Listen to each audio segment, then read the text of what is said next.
Tapi menurut saya NISP sama Commonwealth ini nggak comparable sama si BDMN MUFG ini. Kenapa? Just to summarize, menurut kita ini investment opportunity yang menarik. Mungkin aja ini nggak pakai POJK yang pernah digunakan oleh Bank Permata dan Bank Bangkok. Intinya kenapa BDMN padahal yang kemarin bank-bank yang lain lebih murah gitu kan. Saya mau tanya opini aja ini. Halo Stockpitor, welcome to BDMN Bull or Bear. Hari ini kita bakal bahas tesis investasi integrasi Bank Danamon dengan MUFG Indonesia. Satu hal yang menarik dari tesis ini dan perlu saya garis bawahi adalah analis tidak bertaruh pada skenario delisting. Namun percaya bahwa cash exit akan tersedia lebih awal lewat di center buyback. Welcome Chief Vivi sebagai pitcher hari ini. Silahkan dimulai.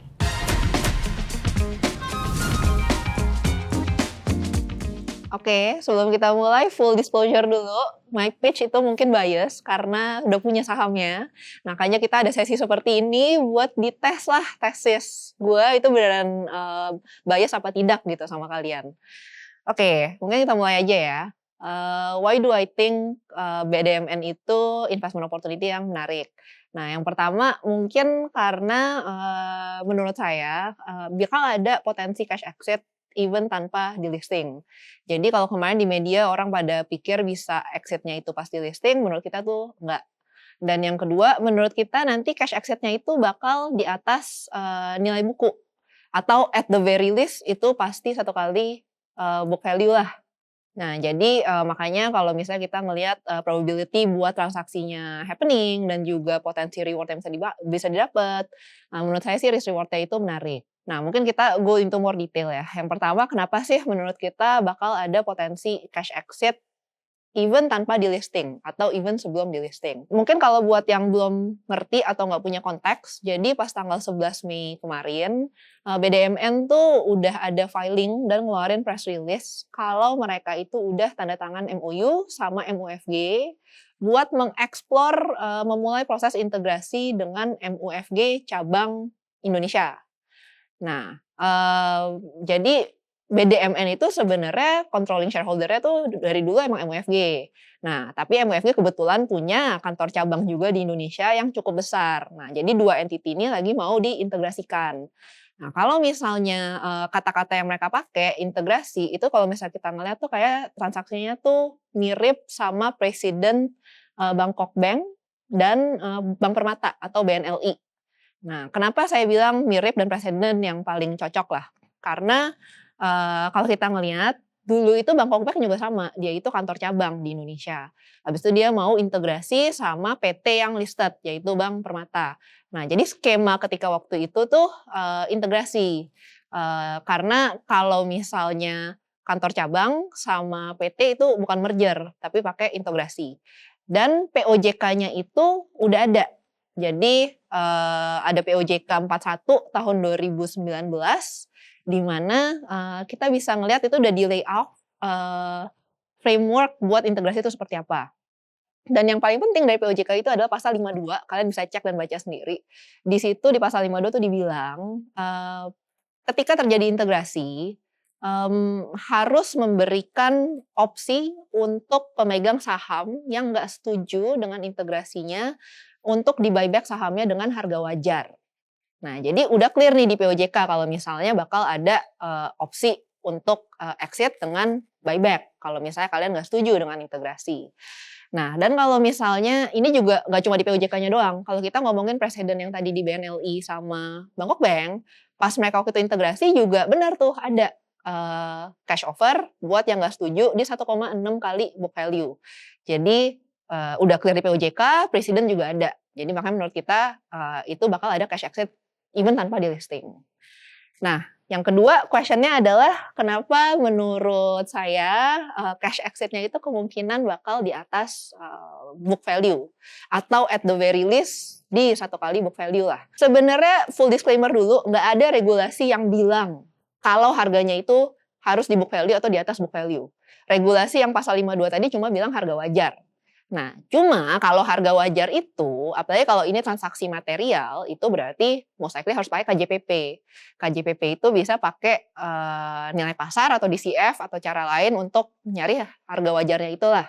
Nah, jadi kalau misalnya kita coba mencari harga wajar ya, kalau saya ngelihat presiden atau transaksi-transaksi sebelumnya yang involve listed bank, apalagi bank sehat, itu dari sejak tahun 2018 itu hanya satu yang pernah ada transaksi di bawah 1 kali book value. Yaitu NISP sama Commonwealth kemarin. Tapi menurut saya NISP sama Commonwealth ini nggak comparable sama si BDMN MUFG ini. Kenapa? Karena kalau buat NISP ketika dia beli Commonwealth, Commonwealth itu nggak termasuk sebagai transaksi material. Karena si Commonwealth asetnya itu sama equity-nya itu nggak nyampe 20% dari NISP punya aset dan equity. Nah, karena dia nggak material, nggak ada kewajiban tuh perlu pakai KJPP. Bisa based on harga saham trading for the past 90 days gitu. Nah, kalau yang ini MUFG itu kalian bisa cek sendiri financials-nya, ada juga di full report kita. MUFG cabang Indonesia tuh gede banget.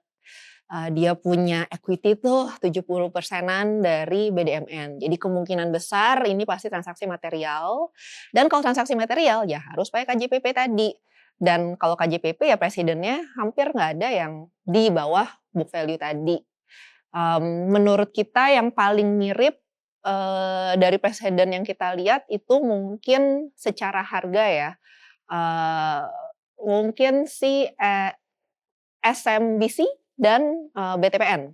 Kenapa saya bilang itu mirip? Karena kalau yang lain premiumnya itu kan bisa gede banget ya. Premiumnya tuh gede banget karena ada change of control atau ganti PSP. Nah kalau yang kemarin BTPN SMBC dia itu mirip sama si BDMN dan MUFG. Yaitu nggak ada change on control. Control shareholder itu sama. Dan juga ya sama-sama Jepang. Nah, dan kemarin SMBC BTPN itu ya kejadiannya di 1,5 kali book value. Nah, jadi kalau kita try to summarize, kalau ngelihat presiden-presiden skenario-nya kan gini ya. Skenario-nya kalau konservatif kayak NISP 0,7 kali. 0,7 kali itu ya mungkin kita rugi lah kalau dari harga sekarang. Mungkin sekitar 5-10% downside-nya. Tapi kalau misalnya at least 1 kali price to book itu kan berarti sekitar 5.500. 5.500 ya itu berarti ada upside sekitar 25-30%, tergantung kan masuk di harga berapa. Dan kalau scenario agresif let's say kita ngambil yang si BTPN sama SMBC. 1,5 ya itu berarti sekitar 8 ribuan, yaitu upside sekitar 90%. Jadi menurut saya sih risk reward-nya cukup menarik ya, potential upside-nya atau potential downside. Nah, resiko yang paling besar di sini adalah kalau integrasinya nggak jadi. Karena pas nggak jadi harganya BDMN itu cuma 2.500-an. Itu berarti downside-nya bisa minus 40% lah kira-kira dari harga sekarang. Nah, cuma kenapa menurut kita probabilitas integrasi ini bakal terjadi itu cukup besar. Yang tadi ya, framework tuh udah ada, POJK udah ada, presiden udah ada gitu. Ini bukan something yang totally nggak pernah terjadi kejadian skema seperti ini. Dan yang kedua mungkin lebih ke insentif dari MUFG-nya sendiri. Insentif dari MUFG, mereka itu udah ngomong loh di global earnings call mereka kalau mereka itu buat strategi Asia mau mengintegrasi si BDMN dan MUFG cabang Indonesia ini. Dan mereka ada sebutin rationalnya. Pertama itu buat scale. Karena kalau ini jadi integrasinya, harusnya tuh BDMN bisa jadi bank private atau swasta terbesar kedua setelah BCA. Jadi langsung lompat tuh rankingnya ke bank terbesar, langsung lompatin CIMB Niaga lah gitu. Jadi much bigger company. Dan second dia juga bilang katanya kalau di presentasinya mereka untuk mindahin rupiah yang berlebih di cabang mereka ke Bank BDMN.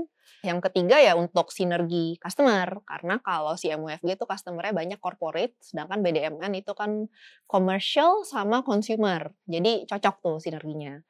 Ya, jadi kalau misalnya kita ngelihat begitu, insentifnya buat MUFG lumayan besar lah ya untuk integrasinya tuh tetap jalan. Jadi ya just to summarize, menurut kita ini investment opportunity yang menarik.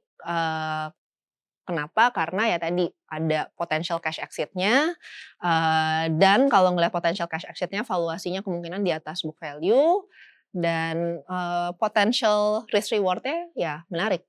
gitu sih. Mungkin sampai sini dulu, silahkan kalau ada yang mau ditanya. Makin susah makin bagus, silahkan. Gue mau nanya nih, Ci. Tadi kan lu bilang bahwa risiko terbesarnya itu adalah kalau ini tuh batal gitu kan. Karena bakal balik lagi nanti harga turun dan lain-lain. Tapi kalau menurut gue, Ci, ada risiko kedua nih yang lumayan besar juga sebenarnya, yaitu gimana kalau nanti nggak jadi pakai POJK yang nomor 41 tahun 2019, Ci. Karena ya oke, kalau emang POJK ya udah ada, tapi kan itu udah tahun 2019 lah, Ci. Udah lumayan lama juga. Dan seperti yang kita semua tahu juga bahwa di tahun ini kan bursa kayaknya lagi banyak perubahan lah gitu. Apalagi juga udah kita lihat beberapa IPO mundur. Beberapa corporate action juga pada mundur semua nih. Semua mungkin pada nunggu, I don't know, regulasi yang baru kah? Atau mungkin sekarang memang prosesnya jadi lebih ruwet kah karena pergantian kepengurusan dan pergantian regulasi dan lain-lain gitu, Ci. Jadi menurut lo ya, ada nggak sih peluang gitu sebenarnya di mana mungkin aja ini nggak pakai POJK yang pernah digunakan oleh Bank Permata dan Bank Bangkok gitu, Ci. Karena begitu itu udah tidak memakai POJK ya kan runtuh juga tesisnya gitu, Ci. Valid point, dan tadi kemungkinan itu selalu ada ya. Cuma kembali lagi. Justru karena tadi kan dibilang pasar kita lagi banyak reformasi nih. Ya, Reformasi kan berarti kerjaannya banyak ya. iya.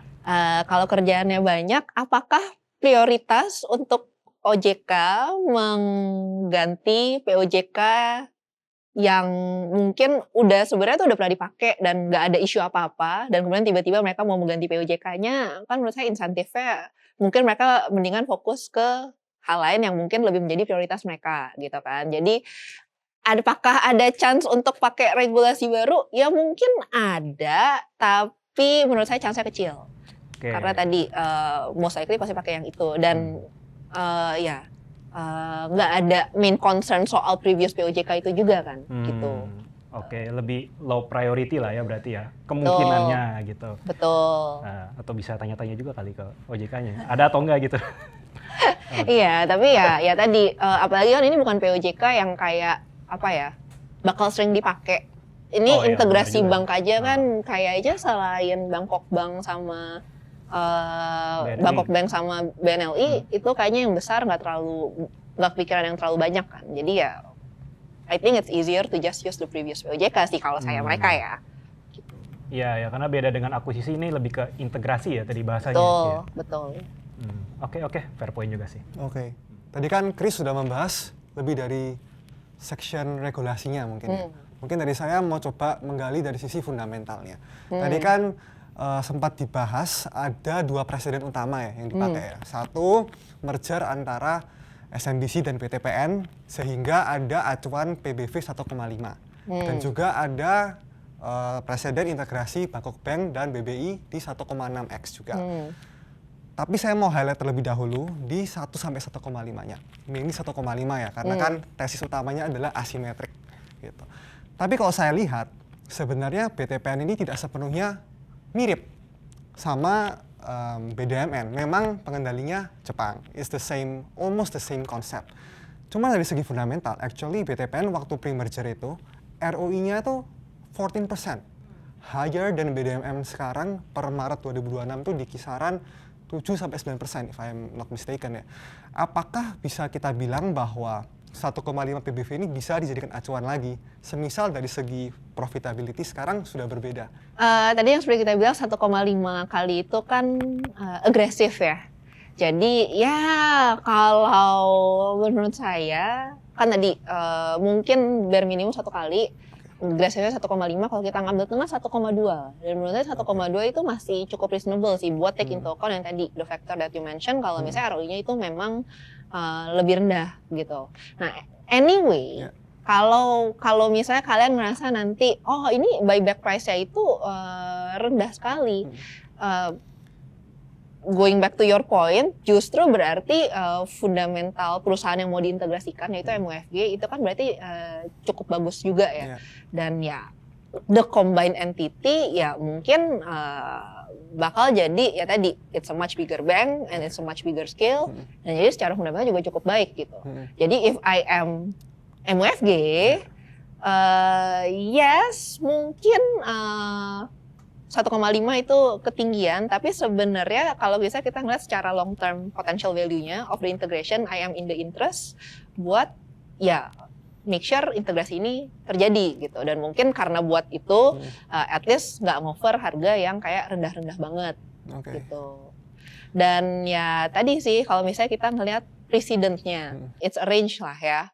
Tapi recently dari yang 6 kita lihat juga recently udah lebih ada news buat beberapa bank yang diakuisisi juga. Kayak recently kayak ada NISP, NISP di Bloomberg baru hari ini disebutin mereka itu ngambil HSBC dan itu tuh kayak juga di premium karena dia bilang ada NAV plus premium. Ya itu juga pasti premium gitu. Jadi ya some kind of premium dan the question is how premium aja sih. Jadi kita sebagai investor nyikapinya ya kita adjust kita punya positioning based on yang menurut kita tuh seperti apa. Jadi mungkin poin bahwa MUFG ingin istilahnya membeli above the current book value adalah mungkin lebih gitu ya, lebih ke potential long term integration. Karena kan sebenarnya bisa orang bisa argue, ngapain MUFG harus keluar uang banyak kalau mereka bisa beli di harga yang lebih murah. Benar. Yap, true. Tapi jangan lupa, mungkin kalau kita ngeliat itu memang seperti itu. Cuma jangan lupa, kita nggak bisa bilang kalau misalnya sebelumnya harga MUFG yang di 0,5 kali itu adalah harga wajar tadi. Karena justru maybe the question adalah karena dulu mereka illiquid, 0,5 kali atau 0,6 kali itu tidak merefleksikan the real nilai wajar of BDMN. Okay. Nah, tapi harga segitu karena ya nggak liquid gitu. Tapi sebenarnya kalau kalian mau nyari bank lain yang segede itu yang mau menjual dirinya sendiri di harga 0,6 kali ya belum tentu ada gitu kan. Dan makanya liquidity itu kan kecil karena nggak banyak yang mau pasang over ketika dulu harga 0,5-0,6 kali PBV gitu. Jadi ya intinya nilai wajar itu ya belum tentu yang dulu sebelum Firomar. Dan mungkin another factor ya yang sebenarnya kalau saya pikirin, if you try to think about it, MUFG itu mereka tuh banknya tuh listed by the way. Mereka listed di Jepang, market cap-nya itu sekitar 200 billion dolar. 200 billion dolar itu buat konteks sepertiga market cap IHSG di Indonesia. Jadi intinya banknya gede banget. In relative terms, apa yang perlu dikeluarkan untuk integrasi ini mungkin tidak sebesar itu versus their size. Dan karena mereka bank yang listed dan punya global brand, apakah mereka mau meresikokan mereka punya reputasi sebagai global brand dan governance-nya itu untuk kesannya ngasih harga murah ngerugiin minority shareholder? I don't think so gitu. Abis itu another factor juga kalau misalnya ngelihat di MUFG itu memang free float-nya nggak terlalu besar, tapi di dalam sana itu ada beberapa institutional shareholders.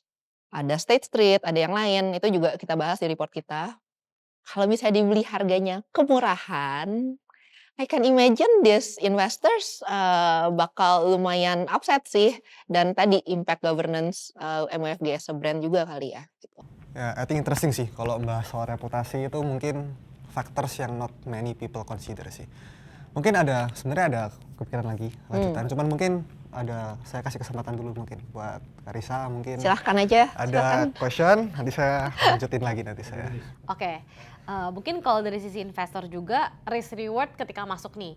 Sebenarnya kan harganya BDMN sendiri udah naik sekitar 90% dari semenjak awal narasi integrasinya di-announce gitu kan. Nah, pasti pertanyaan semuanya adalah apakah sebenarnya market tuh udah pricing in integrasi ini gitu. Terus ya sebenarnya kan kita punya market itu lumayan efisien ya gitu. Nah, kalau misalkan considering marketnya efisien.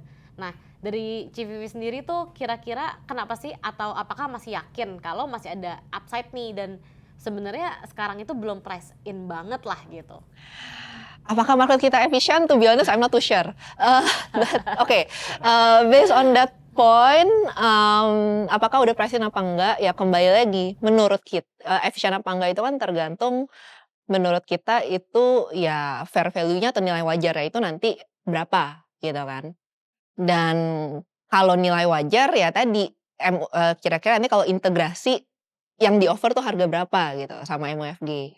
Ya kalau misalnya tadi kan udah ngeliat scenario analisisnya, ya walaupun udah naik 90%, satu kali price to book aja tuh bisa 25%-an lah upside-nya gitu kan.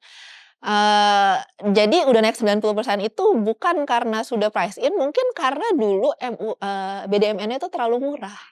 Dulu di 0,5 apa 0,6 kali price to book ya. Jadi ya that's why harga sahamnya udah naik banyak. Eee, jadi kalau misalnya kita bet-nya itu buat nanti di buyback sama MUFG kayaknya sih belum price in ya. Apalagi kalau kita tadi ekspektasinya di atas price to book. Cuma memang ketika kalian ngeliat udah price in apa enggak, yang mungkin other thing yang perlu di take into account adalah ya kalian willing nggak nunggu setahun gitu buat ini. Karena nanti semua pada pikir, wah dapat 30% duit cepet nih. Ini to be clear ini bukan duit cepet ya, karena intinya kita harus nunggu integrasi gitu. Kalau saya sih ekspektasinya sekitar setahunan ya waktu tunggunya. Kalau misalnya dikasih lebih cepet, bonus. Kalau misalnya enggak, ya saya willing tunggu 1 tahun. 1 tahun itu dapat dari mana? Karena kemarin pas filingnya MUFG, dia bilang ekspektasinya tuh integrasi efektif 2027. Dan kalau misalnya kita ngelihat presiden si Bank Permata sama Bangkok Bank, rencana integrasi yang di koran, yang dia ngasih lihat di center buyback-nya itu berapa, itu tuh keluar sekitar 3 bulan sebelum integrasinya itu efektif. Jadi asumsi let's say integrasi efektif di mid 2027. Ya kalau misalnya 3 bulan dari situ berarti awal 2027 atau late 2026. Which ya to be honest during market kind of condition begini 1 tahun mendapat 30% menurut saya is really not too bad gitu sih. Sebenarnya saya tadi mirip-mirip juga sama Lisa pertanyaannya. Tadi kan sudah bahas bahwa sampai saat ini ya, not sure ya sampai saat ini naik berapa, cuman based on the last few days sudah naik 70% ya tadi as mentioned ya. Do you think that now setelah kita merilis video ini, setelah kita merilis report, apakah masih ada asymmetric risk reward tersebut? Karena kan kalau kita lihat sekarang ya, tadi kan mention bahwa 1,5 kali PBV itu aggressive scenario. Whereas yang memungkinkan 1 sampai 1,2 kan tadi as mention. Mungkin kalau dari harga sekarang ya, per hari Kamis 21 Mei ini ya, itu kan mungkin 15% ya. Whereas kalau kita tarik balik ke harga pre-rumor ini, itu kan 2.500, downside-nya quite significant. Apakah tesis asimetrik ini masih valid sekarang gitu? Apalagi kan nanti kita mungkin setelah kita rilis ini, price-nya maybe it remains high dan lain-lain. Apakah it's still valid for the viewers, etc.? I think totally valid question dan I think the answer adalah apakah asimetrik apa enggak tergantung menurut kalian probabilitasnya ini berapa persen kan untuk tiap potential scenario yang akan terjadi gitu. Dan yes harganya udah cukup naik. Cuma tadi mungkin kayak jawaban ke Lisa, I think mungkin ya kan mungkin karena report kita baru keluar, apakah ada banyak yang orang too excited, jadi harganya cepatnya naik harganya tuh naiknya cepet banget. But what I can say adalah ya tadi within those 1 year, ya mungkin bisa ada opportunity untuk beli di harga lebih murah. Gitu. Dan sebenarnya tujuan kita ngerilis scenario analisis ini adalah buat tiap orang, dia itu bisa kira-kira ngitung ya potential risk reward dia tuh masing-masing seperti apa. Karena tadi kalau misalnya menurut kalian kemungkinan kejadian ini itu ada 80-90% versus orang yang kira oh ini 50-50 nih probability-nya ya, itu belum tentu asymmetric risk reward buat orang yang ekspektasinya 50-50 karena bisa dapat plus 50%, 50% probability tapi bisa minus 40% kalau nggak jadi integrasi gitu. Itu kan nggak asimetrik. Cuma kalau again ini kan opini saya ya, I think risk reward the risk reward is high karena ya tadi dari MUFG insentifnya lumayan tinggi buat integrasinya itu jalan dan ini Jepang loh. Jepang itu kalau udah announce something on public sih harusnya udah cukup serius ya. Beda kalau misalnya kalau dulu harga BUMN tuh udah mulai terbang sebelum filingnya tuh keluar. Nah kalau saat itu mungkin jujur saya setengah rada nggak berani gitu karena itu kan sangat uncertain. Kalau sekarang kan at least filingnya tuh udah keluar kalau mereka memang ekspor. Berarti memang opini Bu Vivi kan lebih condong bahwa the deal most likely will work kan. Betul. Cuman amit-amit ya, let's say it doesn't work dan kembali ke harga pre-rumors. what do you think about the liquidity risk? Karena kan ya we need to admit bahwa the order book dari Danamon itu very very small gitu ya. Even the small retailers mungkin sulit buat dapat barang gitu kan.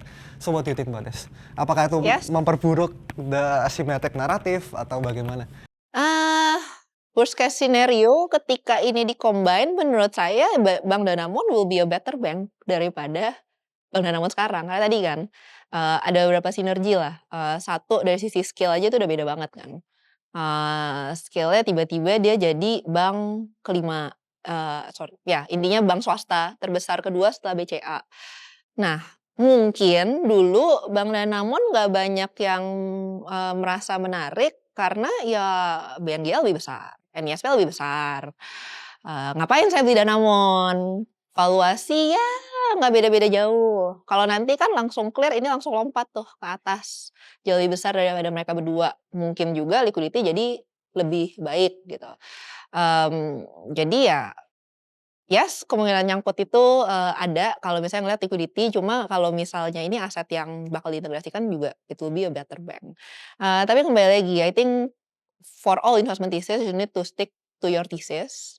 Jadi kalau misalnya tesisnya fail, ya misalnya let's say nanti mulai ada indikasi nih kayaknya MUFG-nya nggak jadi integrasi, ya itu ya make sense buat di-raise apa redisposition dari situ gitu. Atau gini Ci, mungkin gue mau nanya dari sisi investment decision-nya. Karena kan analisa ya one thing lah, cuman kan setelah analisa kita harus make decision based on mungkin beberapa ide juga yang sekarang lagi ada. Tadi memang idenya sih kalau menurut gua pretty interesting lah, apalagi tadi kalau misalkan memang dibelinya itu di fair value, at least kan 1BV mungkin ada upside sekitar berapa belasan sampai 20% gitu ya dari harga sekarang lah, let's say kayak begitu. Tapi kan di luar sana masih ada banyak ide investasi lain lagi Ci. Kalau ngomongin sektor banks ada kok big banks PE 6, dividen belasan persen, yang memang secara performa ya lebih stabil lah daripada mungkin Bank Danamon ini. Apalagi kalau misalkan dia udah di-upgrade integrasi dengan MUFG, dari size-nya pun juga masih lumayan jauh dengan big banks yang ditawarkan di valuasi yang sekarang. Apalagi beberapa perusahaan juga pasti masih ada yang kinerjanya udah terbukti lah kurang lebih stabil. Apalagi udah lama juga di bursa. Jadi sebenarnya kenapa sih masih dipertimbangkan ide yang ini? Apalagi tadi waktu tunggunya juga kurang lebih kan hampir 1 tahun ya Ci ya.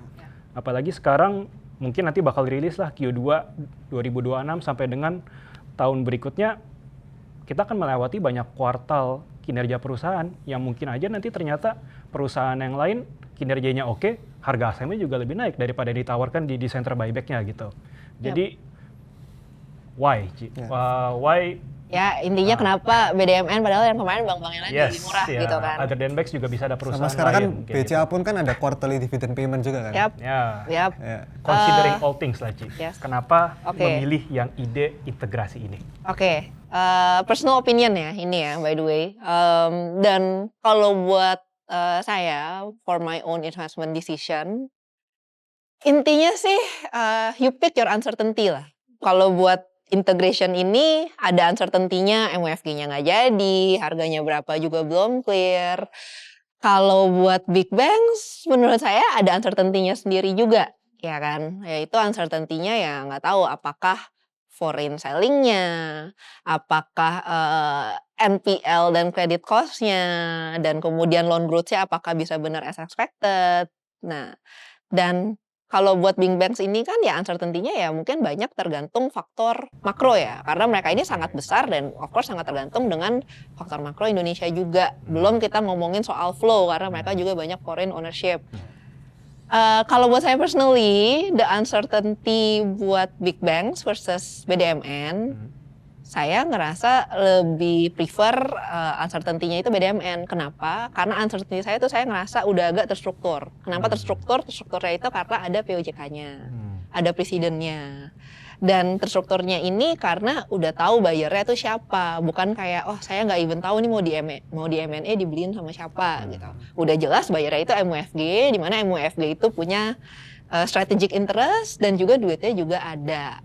Jadi dan timeline juga sempat dibilang ya intinya kalau bisa sih mereka mau targetnya efektif 2027. Nah, jadi weighing the different uncertainty for me personally, I prefer this uncertainty dibanding sama yang lain. Terutama, dari sisi timeline tadi sih. Karena kan ya jujur market begini, ya saya yakin nih yang pada nonton juga mungkin kerasa ya marketnya itu there's so many uncertainty dan very volatile. For my own personal portfolio, kalau bisa 25-30% per tahun itu by the way itu udah bagus banget. And by the way, Warren Buffett itu CAGR-nya puluhan tahun itu cuma 20%. Jadi kalau ini bisa dapat 30% upside, dengan relative uncertainty yang lebih rendah, dan nggak terlalu tergantung dengan mekanisme market atau mood-nya market atau foreign sentimennya lagi gimana, ya for me sih it is more attractive daripada yang lain yang menurut saya uncertainty-nya lebih banyak. Cuma kembali lagi ini kan tergantung masing-masing ya. Mungkin kalau ada yang lain ngerasa yakin banget makro kita itu pasti improve, foreign sentiment pasti improve, ya mungkin buat orang-orang ini the other big banks is a more attractive opportunity daripada si BDMN. Dipilih aja jagoannya lah Ici ya. Ya, you Tergantung choose mana. your uncertainty lah. Karena Ya, ya. sebenarnya investment itu you make money from uncertainty, ya kan? Oh, ya. Jadi when you make money from the uncertainty, the edge itu adalah you need to be able to analyze, to reduce, and make a educated judgment.